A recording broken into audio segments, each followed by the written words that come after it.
That's just what it is. Yeah. But it also, think about what we talked about earlier, when if you needed help moving and stuff, those people, you're going to call them first because the threshold to yes is much lower. Right. And that's the thing, is like, you have to work probably a lot, not exactly, well, probably a lot harder in my case than the average wife, honestly. Probably than the vast majority of wives out there. But like, yeah, the threshold to yes is a lot lower. So it makes it more like right of first refusal right here. Yeah, that's kind of the thing, though. Is like that's the deal. Is Honestly. you've got the right of first refusal, and It really like has a clear connection to that. right. And I think that's a really interesting concept that I think just most people don't think through, because they look at things like through a binary. It's like, oh, it's either yes or no. You become kind of like the monopoly source of action. And then when you go ahead and treat it as if it's a club to wield, then it ends up being a really big problem for guys. Yeah. Especially if they don't have optionality. Because if they don't have optionality, now they are trapped. And they went ahead and got comfortable, and that's probably why they don't have optionality in the first place, is they're like, oh, hey, I got this person, and this person is supposed to give me the stuff whenever I go ahead and ask, right? But then they don't do the work to go ahead and stay an amazing partner in the first place. Well, of course, they're going to get the answer no more often than they would have had they put in the work to be somebody that has a lot of options. Yeah. And I think, honestly, modern culture and modern women, that is the reason why they want to keep men in that position, that they don't know that they have another option. They're keeping them in the dark of that realization. Don't unplug them from the matrix. Ooh, keep them running the power plant. See, it's a public service we're offering. You have options. You really do. Yeah, especially if you've put in the work. Right. And I think that's the thing, is relatively few guys are putting in the amount of work to be like this solid guy that has all these options available to him. So that was the second deal, is somebody who has more options typically has more power in the relationship. Next is the person who is less committed typically has more power in the relationship. So you often see like women in our society are more prompt to leave the relationship, whether they're going ahead and taking the wheel once the guy is passive and steering the ship off onto the shore so they can go back to the docks. Or you see this in divorce statistics where, hey, 70 to 80% of divorces are filed by women. And if they're college educated, it's 90%. Those icky videos with like, he's such a good man, he's such a good provider, he's a great dad, I'm getting divorced. Right. And so like, not only is this something that you see in marriage, but you also see this in like the employer-employee relationship, because oftentimes the employee needs the job more than the employer needs the specific employee. Because there's a million other applications they got in the file cabinet. Right. For most things, like, don't get me wrong, at some point you get to be harder and harder to replace. And the harder you are to replace, the more valuable you are and the more power you have in that dynamic. And it used to be eons ago, back when we were sold this, you need to go to college, blah, blah, blah, and get the grad school, blah, blah, all that stuff. Right. It's not like that anymore. People are still in this mentality that the more pieces of paper that you have on your wall, the better off you are, the more desirable of a candidate you are.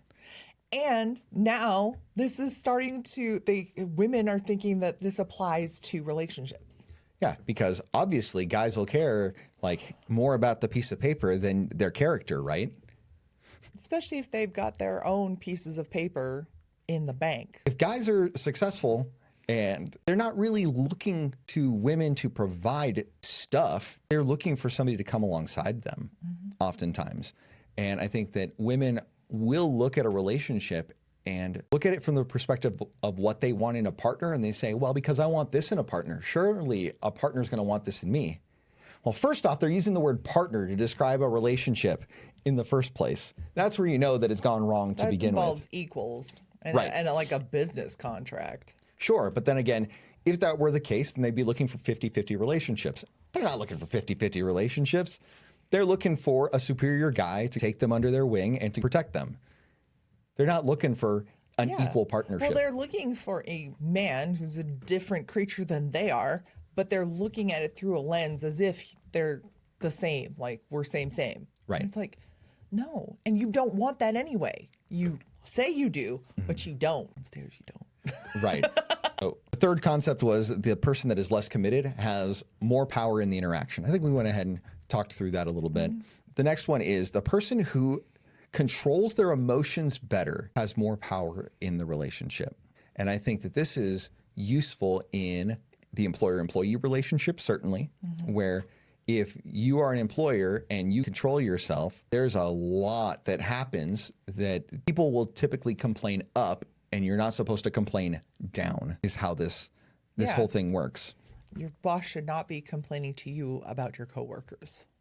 Right. Or even they shouldn't be complaining about things that aren't directly revolving around their performance. Yeah.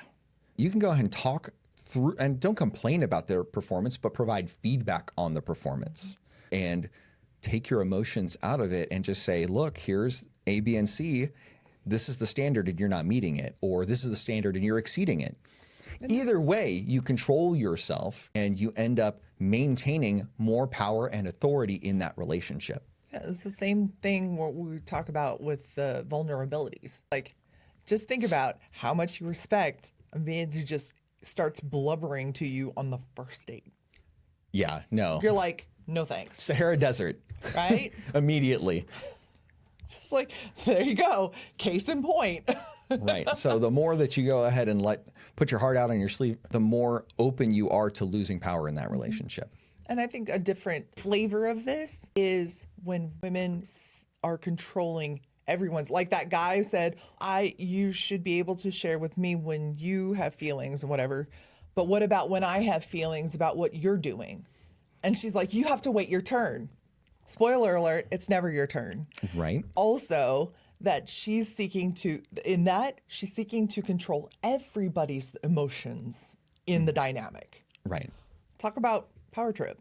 Yeah, I think that another piece of this puzzle is when there's conflict that happens in a relationship, it is definitely in a man's best interest to stay under control and not to give in to provocation. Because a lot of times a woman will want to do wild things just to get a rise out of the guy. Mama ain't happy. And she will feel power in herself and in the relationship if she can push him off his game and make him feel something or make him erupt or something like that. Whereas I think it is much better off for a guy to just keep himself under control, stay calm, and recognize that by being calm and like having a little bit of warmth, you can go ahead and change the dynamic of an argument or of a conflict in a relationship. Otherwise, you're letting the emotional terrorist win. Yeah. It doesn't work in toddlers. It's terrible. Shouldn't work in women. Yeah. And it's interesting because she's not controlling her emotions, but she's seeking to control his emotions. And if she can manage to control his emotions, then she has the power. But if she can't manage to control his emotions, she can feel her power declining in that conflict. Happy wife, happy life. Yeah. That's kind of a wonky thing. But next we've got the person that defines the terms is the person with the more power in a relationship. So this is whoever, like say the employer-employee relationship. The employer is setting the terms of employment and the employee decides whether they're going to accept those terms or not. In a relationship, I would suggest to men to be somebody that has enough optionality where you are setting the terms of the engagement. Be the captain. Yeah, be the captain. Be the person that has the frame and sets the boundaries so that she can determine whether she accepts them or not. And if she does, hold to them and hold her to them. And I think that that's pretty obvious how like the person who is setting the terms of the interaction has the power in the relationship. Does that make sense? Yeah, and it doesn't have to be this like rigid cut and dry thing. Like that's not healthy for anyone. No, but you can see the framework. Again, framework. It's not right here and you can't move at all. It's this way. Yeah, that's a sometimes food that you can't go ahead and move around at all. That could be useful from time to time. Yes, it is. Yeah, but generally you want a little bit more freedom of movement. Yeah. The next principle of power is whoever is less reactive typically has more power in the relationship. I think this goes back to the whole like who's controlling emotions. This is also applicable in different contexts as well. This is also moves less. It's very similar to moving less. So I think that they're all interrelated. Like all of these concepts of power, if you have them and they're like a natural part of who you are and how you carry yourself in the world, you're going to go ahead and see these things build up on top of each other and have multiplicative effects. Yeah, the more of these boxes you can check, like honestly, the better you're doing as far as what you are able to offer. And that will determine your optionality. What you can get in the marketplace. Yeah.